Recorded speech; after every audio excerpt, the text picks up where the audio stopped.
Hello students, welcome to my channel physics की class. Students, आज की हम इस लेक्चर में बात करेंगे इलेक्ट्रिक फील्ड के बारे में और इलेक्ट्रिक फील्ड इंटेंसिटी के बारे में। तो आइए सबसे पहले हम डिस्कस करते हैं what is the electric field. Okay, look at the board. ये हमारे पास एक चार्ज है और ये चार्ज को हमने लिया है Q। ओके, अब ये चार्ज जो है इसके चारों तरफ, ये जो चार्ज होगा इसके चारों तरफ एक फील्ड डेवलप हो जाएगी जो इस चार्ज की ही फील्ड होगी, इस चार्ज की ही फील्ड होगी। इस तरह से आप इसको मान के चलिए कि ये हमारे पास एक चार्ज था और इसके चारों तरफ एक यहाँ पर फील्ड है जो कि इसकी अपनी फील्ड है। तो अब सीधा से एक पॉइंट हो गया कि जो चार्ज है उसके सराउंडिंग में जो स्पेस है उसे ही हम बोलेंगे इलेक्ट्रिक फील्ड। तो स्पेस अराउंड विच, वो स्पेस जिसके अंदर कोई अदर पार्टिकल्स यानी कि कोई दूसरा चार्ज है। मान लीजिए यहाँ पे हमने एक टेस्ट चार्ज लिया, that is called the Q naught. Q naught is the test charge. हम इसको बोलेंगे टेस्ट चार्ज।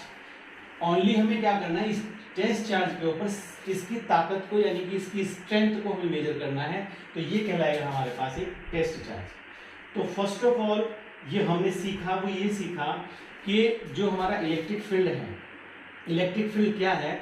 इलेक्ट्रिक फील्ड है space in the surrounding of the charge in which other charge can experience the force, जिसके अंदर कोई दूसरा charge या तो अट्रैक्शन फोर्स ऑफ अट्रैक्शन को फील करे या फिर फोर्स ऑफ रिपल्शन को फील करे। तो that space is called the electric field. तो इन शॉर्ट हम कह सकते हैं कि the space around a charge in which other charge can experience force of attraction or force of repulsion, that is called the electric field. I think don't need to write on the board. Simple language है कि space के चारों तरफ, एक charge के चारों तरफ जो स्पेस होता है उस स्पेस को ही उसका इलेक्ट्रिक फील्ड कहते हैं। अब बात आती है, ये टॉपिक हमारा हो गया इलेक्ट्रिक फील्ड का, ये हमने डिस्कस कर लिया electric field. And now I am going to discuss about the electric field intensity। कि इलेक्ट्रिक फील्ड इंटेंसिटी क्या है? इंटेंसिटी का मतलब होता है एक तरह से कि उसकी ताकत, उसका स्ट्रेंथ कितना है। ठीक है, अब हम इस बात को यहाँ पे समझने की कोशिश करेंगे कि ये जो मैंने एक चार्ज लिया उसके चारों तरफ ये स्पेस दिखाया, that is the space of charge, that is the space of charge. अब स्पेस ऑफ चार्ज में एक हमने टेस्ट चार्ज रखा, तो मैं इसको थोड़ा यहाँ पे दिखाना चाहता हूँ कि ये हमारे पास चार्ज हो गया Q और एक यहाँ पे हमारा इसकी ही ऑर्बिट में यानी कि जहाँ तक उसका एक स्पेस बन रहा है, उसका एक फील्ड बन रहा है, उस पॉइंट पर हमने रखा है एक टेस्ट चार्ज Q।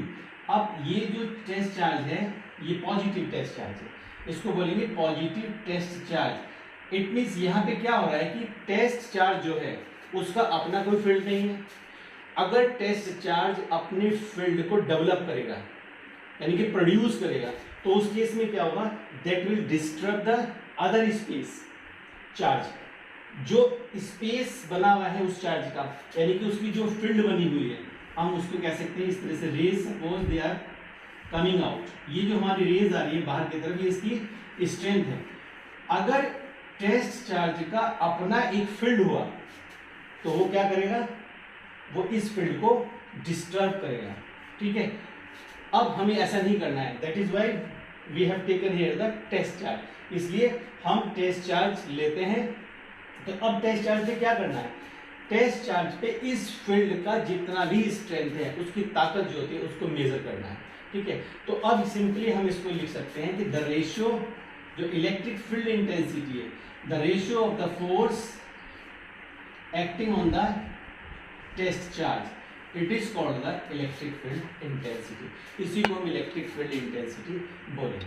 ठीक है, तो ये हमारा हो गया E is equal to F upon Q naught. अगर हम इसकी वैल्यू को अगर हम इसकी वैल्यू को पुट कर देते हैं तो क्या आएगा हमारे पास इलेक्ट्रिक फील्ड इंटेंसिटी का फॉर्मूला, ये हो जाएगा E is equal to F की जो वैल्यू होती है वो सबको पता है, 1 upon 4 pi epsilon not Q1 और यहाँ पे आ जाएगा Q नॉट। देखिए अगर हम यहाँ पे इसको चार्ज को Q ले रहे हैं, Q ले रहे हैं तो यहाँ पे आ जाएगा Q1 लेंगे तो यहाँ आ जाएगा Q1 और टेस्ट चार्ज जो है वो हमारे पास हो जाएगा Q नॉट। अब यहाँ पर हो गया हमारे पास Q नॉट, अब इधर भी हो गया Q नॉट और यहाँ फॉर्मूला क्या है आर स्क्वायर। अब क्यू नॉट से Q naught will cancel out, the result will come electric field intensity 1/4πε0 Q upon R square, और ये जो हमारे पास आ जाएगा coulomb metre square, because Q is measured in coulomb and distance of square यानी कि मीटर ऑफ स्क्वायर। तो ये हमारे पास कंप्लीट फॉर्मूला हुआ। तो the ratio of the force acting on a test charge it gives the information us कि कितना electric field intensity यहाँ पर है। तो सिंपली इतना याद रखना, the ratio of the force to the acting on the unit test charge E is equal to F upon Q naught. Simply हम क्या कर रहे हैं, इसका स्ट्रेंथ का यहाँ हमने मेजरमेंट कर लिया। तो अब जो इसके नेक्स्ट टॉपिक है we will discuss in the next video. Thanks for watching my dear students. मेरे साथ वीडियो में आप बने रहें, मेरी वीडियो को लगातार देखते रहें। If you have any problem comments me, send me the problem, I try to solve your problem. Thanks for watching.